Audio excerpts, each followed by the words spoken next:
मुंबई में बहाई अनुयायी अपना सबसे महान उत्सव मनाएंगे। मुंबई से संवाददाता सलीम सैयद की रिपोर्ट। अप्रैल के अंत और मई की शुरुआत में 12 दिनों के लिए दुनिया भर के बहाई समुदाय अपना सबसे पवित्र उत्सव रिजवान मनाते हैं। यह वार्षिक उत्सव 1863 में उन दिनों की वर्षगांठ का प्रतीक है जब बहाउल्लाह ने घोषणा की कि वह एक नए युग के लिए ईश्वरीय अवतार है, जिनकी भविष्यवाणी दुनिया के पवित्र शास्त्रों में की गई थी। बहाउल्लाह ने इराक में टाइग्रिस नदी के तट पर एक बगीचे में यह घोषणा की और उस बगीचे का नाम रिजवान रखा, जिसका अर्थ है स्वर्ग। रिजवान काल भी एक ऐसा समय था जब बहाउल्लाह ने मूलभूत आध्यात्मिक सिद्धांतों की घोषणा की जो उनकी शिक्षाओं के केंद्रित हैं, मानवता के जीवन के विकास में एक नए चरण के आगमन का संकेत, विश्व शांति की स्थापना और हिंसा का अंत। इसके अलावा रिजवान के पहले दिन दुनिया भर के हजारों इलाकों में बहाई अपनी स्थानीय शासकीय संसदों के लिए भी मतदान करते हैं। चूंकि बहाई धर्म में कोई धर्मगुरु जैसा कोई विशेष वर्ग नहीं है, इसलिए अंतर्राष्ट्रीय, राष्ट्रीय, क्षेत्रीय और स्थानीय स्तर पर ये शासकीय संसद समुदाय के मामलों को देखती हैं। ये बहाई चुनाव इस मायने में अनोखे हैं कि ये गुप्त मतदान और सांख्यिकी बहुमत से, बिना उम्मीदवारी, नामांकन और प्रचार के होते हैं।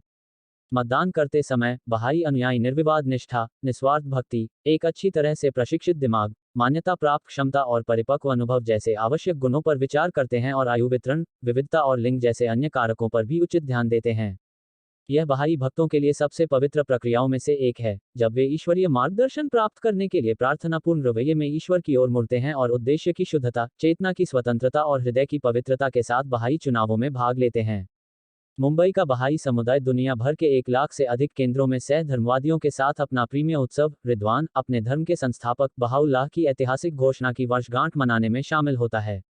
12 दिवसीय उत्सव की अवधि 21 अप्रैल से 2 मई 1863 में बगदाद के बाहरी इलाके में टिग्रिस नदी के तट पर एक बगीचे में यादगार दिनों के साथ मेल खाता है, जिसे संयोग से रिदवान कहा जाता है, जिसका अर्थ है स्वर्ग। बहाउल्लाह, जन्म मिर्जा हुसैन अली, 12 नवंबर को 1817 ईरान के शाह के दरबार में एक उच्च सम्मानित मंत्री के लिए, 1844 में एक साथी ईरानी दृष्टा बाब के आह्वान का जवाब दिया और हजारों अनुयायियों के बीच एक उत्साही और मुखर आस्तिक बन गया। अनुयायियों की सुनामी लहर ने कट्टर पादरियों और सरकार के क्रोध को आकर्षित किया। बाब और उनके अनुयायियों के खिलाफ शुरू किए गए उत्पीड़न के तांडव ने बाब को फांसी दी और उनके हजारों अनुयायियों की शहादत हुई। कुख्यात सियाह चाल में गिरफ्तार और कैद किए गए लोगों में से एक अंधेरा, भूमिगत, कृमि संक्रमित कालकोठरी मिर्जा हुसैन अली था।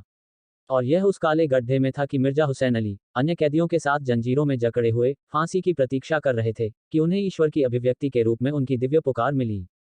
फांसी से बचाए जाने के बाद उन्हें और उनके परिवार को निर्वासित कर दिया गया और सैन्य अनुरक्षण के तहत कैदियों के रूप में बगदाद भेज दिया गया।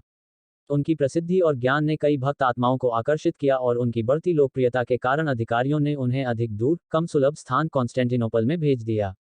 बगदाद से प्रस्थान करने से 12 दिन पहले मिर्जा हुसैन अली को रिदवान उद्यान में स्थानांतरित कर दिया गया था, जहां उन्होंने अपनी महाकाव्य घोषणा की और बहाउल्लाह के रूप में जाना जाने लगा। भगवान की महिमा सहस्राब्दी अभिव्यक्ति का वादा सभी पवित्र शास्त्रों में किया गया था। हिंदुओं के कल्की अवतार, बौद्धों के मैत्रेय अमिताभ, पारसी के शाह बेहराम, यहूदियों के मसीहा, ईसाइयों की वापसी और ईसाइयों और मुसलमानों के इमाम मेहदी। दुनिया भर के धर्मवादियों ने अपने वादा किए हुए एक के आगमन के लिए अपनी प्रार्थनाओं की घोषणा और पूर्ति में खुशी मनाई और हजारों भक्त आत्माओं को आकर्षित किया, जिससे उनके विरोधियों को उन्हें फिलिस्तीन में अक्का की उजाड़ जेल कॉलोनी में निर्वासित करने के लिए मजबूर किया गया। 40 वर्षों के कारावास और उत्पीड़न के दौरान बहाउल्लाह ने राजाओं और शासकों और धार्मिक नेताओं को पत्र लिखे। शासकों से उन्होंने निरस्त्रीकरण और साम्राज्य निर्माण की समाप्ति का आग्रह किया, उन्हें गंभीर खतरों और रक्तपात की चेतावनी दी। उन्होंने 2 विश्व युद्धों की भविष्यवाणी की, जिन्होंने सिंहासनों, साम्राज्यों और हजारों लोगों की जान गंवाने वाले देशों को तबाह कर दिया। उन्होंने धार्मिक नेताओं को सलाह दी कि वे अपने मतभेदों की रचना करें और अपने अनुयायियों को एक सार्वभौमिक परिवार, वादा किए गए वसुधैव कुटुंबकम में एकजुट करें।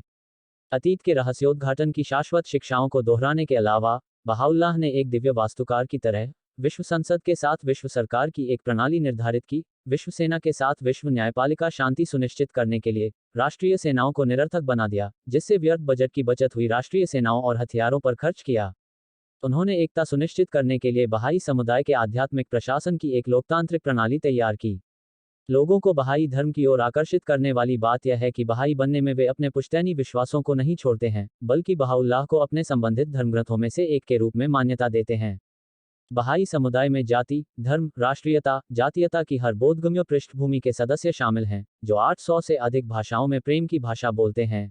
एकमात्र अविभाजित समुदाय को प्रस्तुत करते हैं, पूर्वाग्रहों और संप्रदायों से छुटकारा दिलाते हैं, एक सामंजस्यपूर्ण और प्रगतिशील समाज, एक सार्वभौमिक विश्वास में एक साथ रखा। मुंबई बहाई समुदाय रिदवान मनाने में दुनिया भर के अपने सहधर्मियों के साथ शामिल होता है। इस वर्ष उत्सव के कार्यक्रमों में आध्यात्मिक उपचार और सभी मानव जाति के एकीकरण के लिए भक्ति कार्यक्रम हैं। मुंबई के बहाइयों की आध्यात्मिक सभा